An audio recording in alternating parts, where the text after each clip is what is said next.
राधे राधे बच्चों, कैसे हो आप लोग। आज क्लास 10th फिजिक्स के इस वीडियो में हम सभी लोग पिछले वीडियो के आगे का जानेंगे। पिछली वीडियो में मैंने आपको विद्युत प्रतिरोध के बारे में बताया था। आज हम इस वीडियो के माध्यम से प्रतिरोध को प्रभावित करने वाले कारकों के बारे में जानेंगे, विशिष्ट प्रतिरोध क्या है ये जानेंगे और प्रतिरोधों के संयोजन के बारे में जानेंगे। आइए देखते हैं।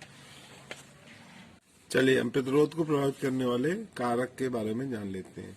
तो सबसे पहला जो कारक है वो लंबाई है। हम ये कह सकते हैं कि किसी भी चालक का प्रतिरोध है यानी कि R प्रोपोर्शनल अनुक्रमानुपाती होता है लंबाई के। यानी कि चालक अगर ज्यादा लंबा होगा तो उसका प्रतिरोध अधिक होगा, उसकी लंबाई कम होगी तो प्रतिरोध जो है कम होगा, यानी कि लंबाई के अनुक्रमानुपाती होती है। दूसरा जो है हम ये लिख सकते हैं कि किसी भी चालक का प्रतिरोध R चालक की लंबाई के अनुक्रमानुपाती होता है, ये लिख सकते हैं। दूसरा जो कारक है वो क्षेत्रफल।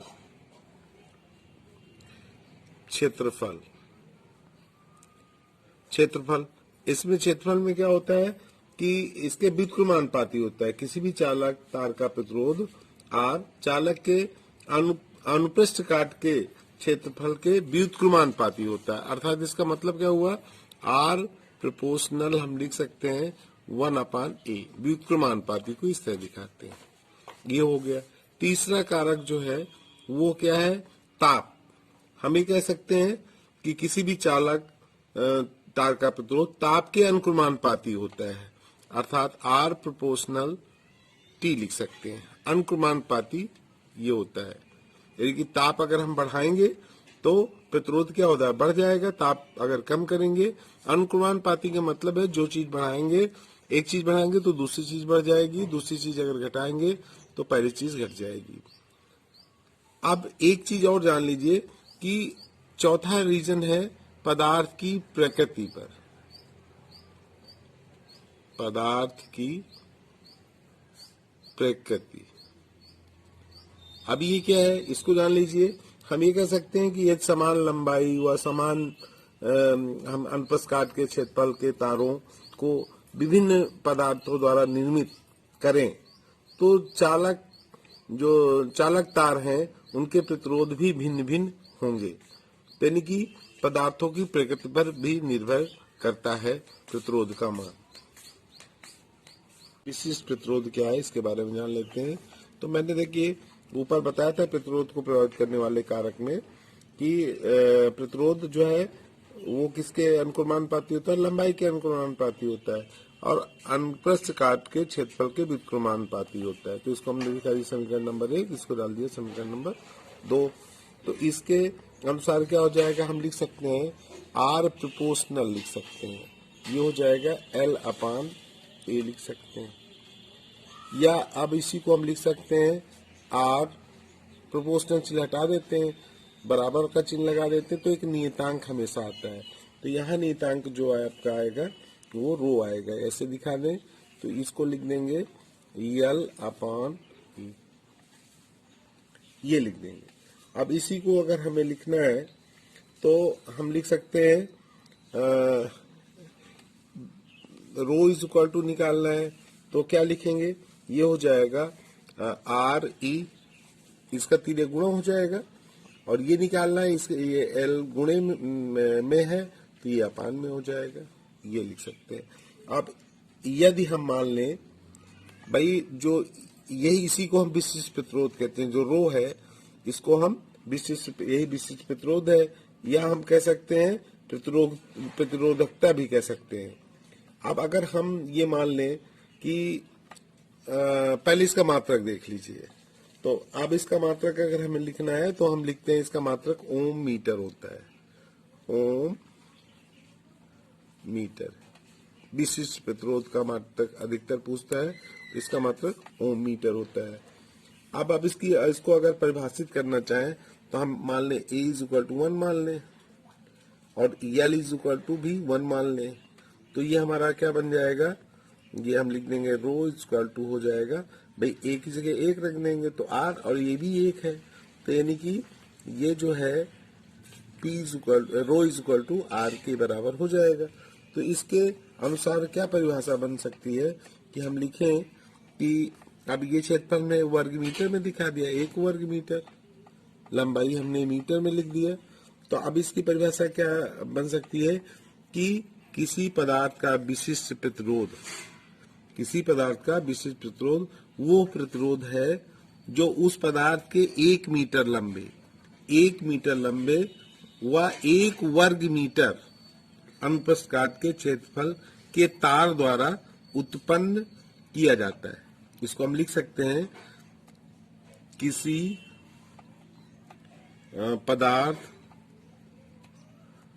पदार्थ का विशिष्ट प्रतिरोध, विशिष्ट प्रतिरोध वो प्रतिरोध है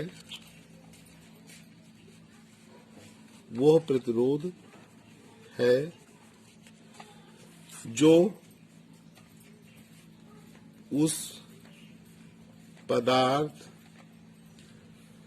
के 1 मीटर लंबे व 1 वर्ग मीटर अनुप्रस्थ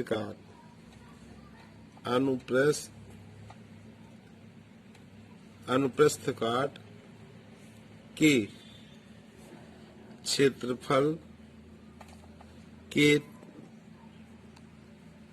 तार द्वारा उत्पन्न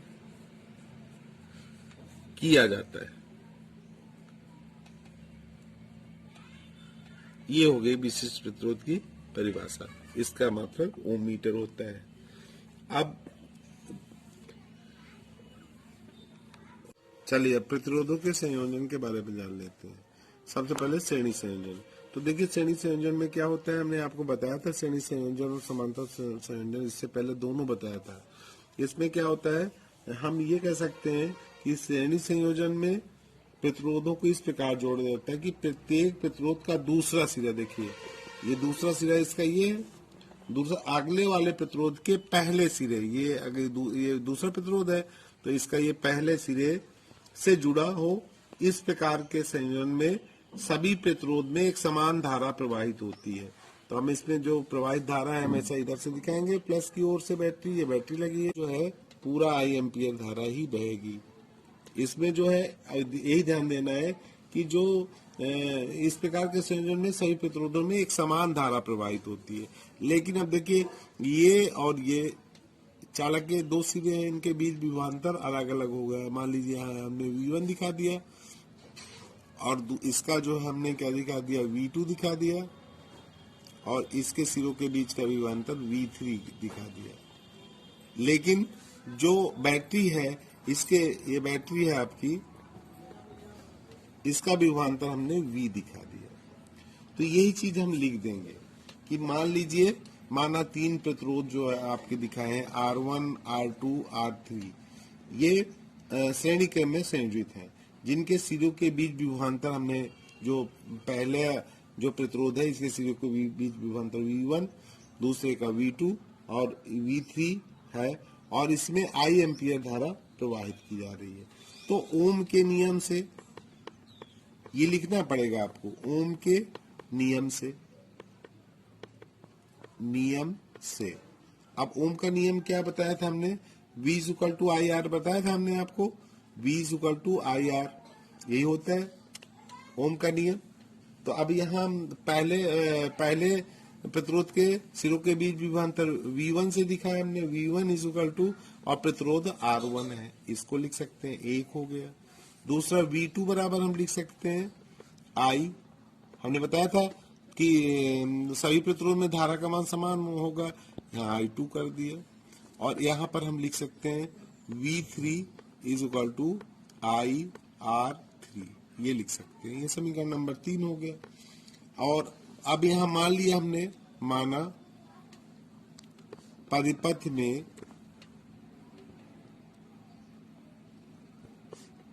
लगी बैटरी का विभवांतर भी मान लिया।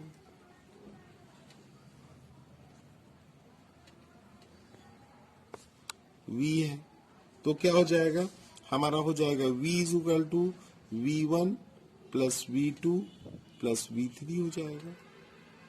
इसको हमने डाल दिया समीकरण नंबर 4 लिख दिया। अब देखिए, अब इसके बाद हम ये लिख सकते हैं, देखिए V is equal to V1 धन V2 V3 लिख दिया है। यदि A व D के मध्य तुल्य प्रतिरोध हमने मान लिया R है, तो ओम के नियम से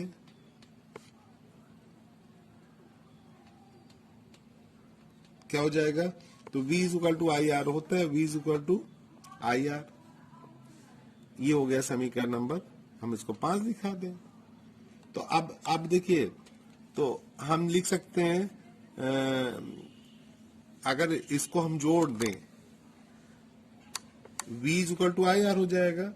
समीकरण 5 का मान जो है, समीकरण 5 का मान समीकरण 4 में रख दें।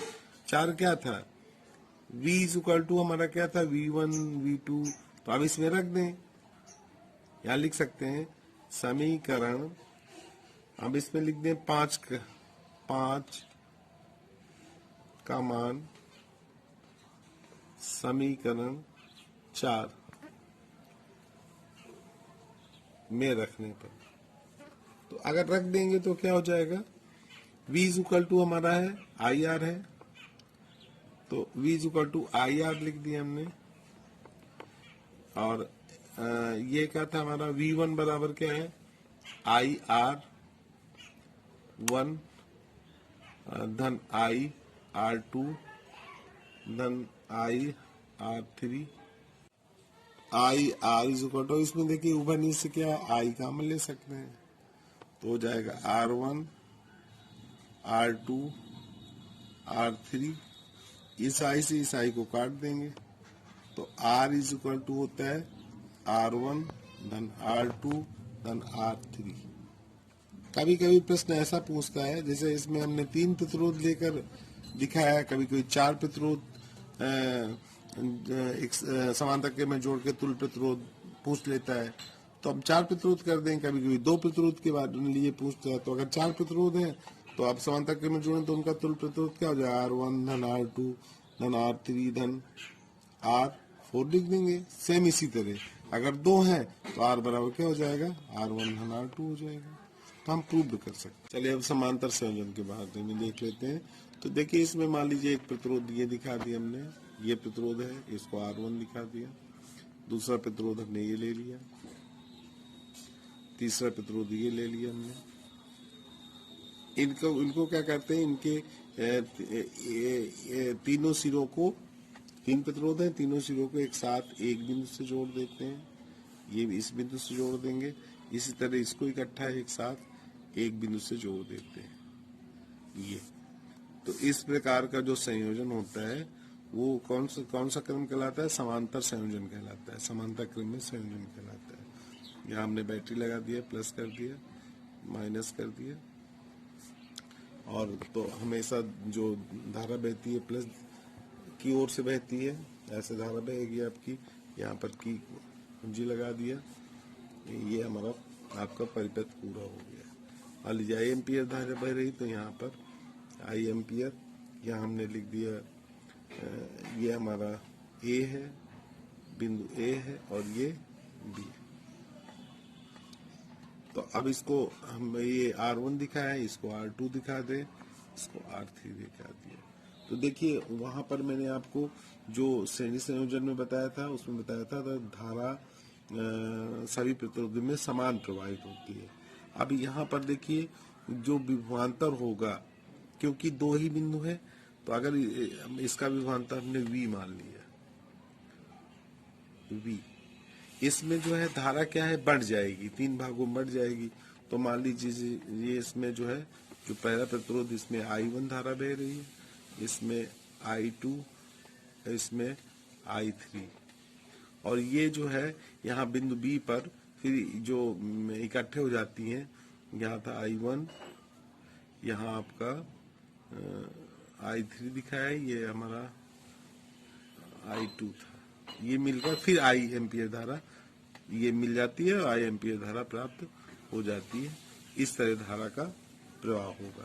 तो अब यहाँ मान लीजिए कि माना 3 प्रतिरोध R1, R2, R3 को परिपथ के अनुसार समांतर क्रम में जोड़ दिया गया है, जिसमें प्रवाहित धारा I1, I2, I3 है, जो बिंदु B पर मिलकर धारा I बनाती है। तो अब इसमें बिंदु A पर धारा 3 भागों में विभाजित हो रही है। तो इसका मतलब है अब इसके अकॉर्डिंग हम लिख सकते हैं I इज इक्वल टू हो जाएगा I1, I2, I3, ये लिख सकते हैं। इसको हम समीकरण नंबर 1 डाल दें, ये डाल दिया हमने। और माना बिंदु A व B के विभवांतर V हमने दिखाया है, ये यहाँ लिख सकते हैं। माना बिंदु A व B के बीच विभवांतर V है, ये लिख दिया। तो प्रत्येक प्रतिरोध का विभवांतर भी होगा, तो यहाँ लिख देंगे प्रत्येक प्रतिरोध का विभवांतर भी V होगा। इसमें विभवांतर समान होता है और श्रेणी क्रम में ये ध्यान देना है धारा का मान समान रहता है। तो अब इसके अनुसार ओम के नियम से, ओम के नियमानुसार ऐसे लिख सकते हैं। क्या है, देखिए V is equal to I R, ये होता है। यहाँ पर हमें I निकालना है, तो I इज इक्वल टू हम लिख सकते हैं V अपान आर लिख सकते हैं। ठीक इसी प्रकार हम लिख सकते हैं I1, तो I1 is equal to V upon R1 लिख सकते हैं। इसी प्रकार I2 बराबर लिख सकते हैं V अपान R2 लिख सकते हैं, 2 डाल दिया हमने। फिर I3 इज इक्वल टू हो जाएगा हमारा V अपान R3 हो जाएगा, इसको डाल दिया समीकरण नंबर। अब इसको हम डाल सकते थे 2, क्योंकि एक डाल चुके, 2, 3, इसको 4 डाल दिया हमने। अब समीकरण 2, 3 व 4 से, समीकरण 2, 3 व 4 से अब क्या हो जाएगा, इनको जोड़ दो, तो ये हो जाएगा I1 plus I2 plus I3 equal to लिख दिया V R1 plus V R2 plus V R3, ये लिख सकते हैं। इसमें उभयनिष्ठ क्या है, ये हम लिख सकते हैं। उभयनिष्ठ क्या है इसमें उभयनिष्ठ हमारा है V, तो यहाँ लिख सकते हैं। अब देखिए I1 धन I2 धन I3, इसको हम पहले समीकरण में दिखाए थे, इसको I के बराबर लिख सकते हैं। तो यहाँ I इज इक्वल टू लिख दिया हमने, यहाँ लिख देंगे V कॉमन ले लीजिए, तो ये हो जाएगा 1 अपान R1, 1 अपान R2, 1 अपान R3, ये लिख देंगे, ये लिख दिया हमने। अब I की जगह हम क्या लिख सकते हैं, तो I की जगह हमने दिखाया था आपका, देखिए V is equal to I R, तो I is equal to V upon R लिख सकते हैं। V अपान आर, इसको लिख सकते हैं V अपान आर। तो अब इसकी जगह, अब यहाँ जगह नहीं है, तो इसको ऊपर देख लेते हैं, यहाँ देख लेते हैं, यहाँ लिख देते हैं, इसको यहाँ कर दे रहे हैं। तो इसकी जगह हम लिख देंगे V अपान आर, इस I की जगह इज इक्वल टू यहाँ पर लिखा है V 1 अपान R1, 1 अपान R2, 1 अपान R3, ये लिखा था। तो V से V कट जाएगा, अर्थात ये क्या है आपका 1 upon R is equal to 1 upon R1 धन 1 अपान R2 धन 1 अपान R3। तो ये जो है हमें फार्मूला प्राप्त हो गया। अगर 3 प्रतिरोध समांतर के में जुड़े हैं तो उनका तुल्य प्रतिरोध इस तरह निकाल सकते हैं इस फार्मूले से। ये श्रेणी संयोजन के लिए फार्मूला था तुल्य प्रतिरोध ज्ञात करने का, और ये किसके लिए? समांतर संयोजन के लिए। आगे वाले बच्चों, आज के लिए सिर्फ इतना ही।